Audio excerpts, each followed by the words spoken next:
This is Daria Shabbat with Corporate Profile reporting on the news for Tuesday, April 30th, 2013. Today in the news, research suggests that cannabis use in teens leads to irreparable drop in IQ. Governor Cuomo demands a probe into hurricane bonuses, and a European court ruled that Ukraine violated Tymoshenko's rights.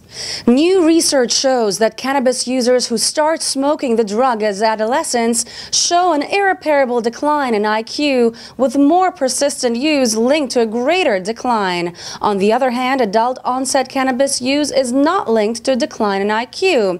According to lead investigator Madeline H. Meier from Duke University, the results suggest that adolescents are particularly vulnerable to develop cognitive impairment from cannabis, and that the drug can have severe neurotoxic effects on the adolescent brain.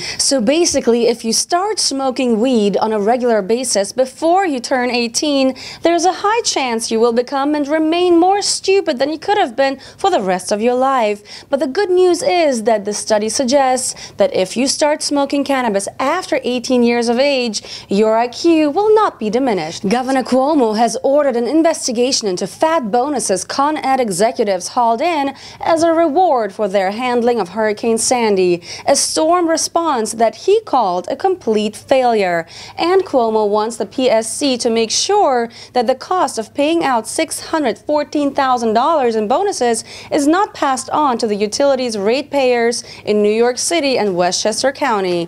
Cuomo wants to make sure the abysmal performance by utility companies during the storm will not be rewarded.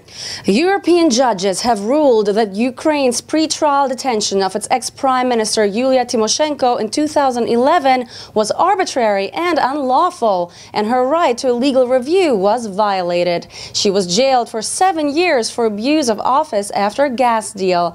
Today's verdict does not overturn her prison sentence, but the ECHR will examine that verdict later in a separate case. Tymoshenko was a key figure in Ukraine's 2004 Orange Revolution and went on to become Prime Minister twice. In 2009, she signed a 10-year contract for the supply of Russian gas to Ukraine. At her trial 2 years later, prosecutors argued that she had not obtained the approval of her cabinet to sign the deal, and that it had proved ruinous for the Ukrainian economy. The Strasbourg-based ECHR found that Tymoshenko's detention ahead of her trial had violated her right to liberty and security because it had been ordered for an indefinite period of time. But that's just how it's done in the states of the former Soviet Union.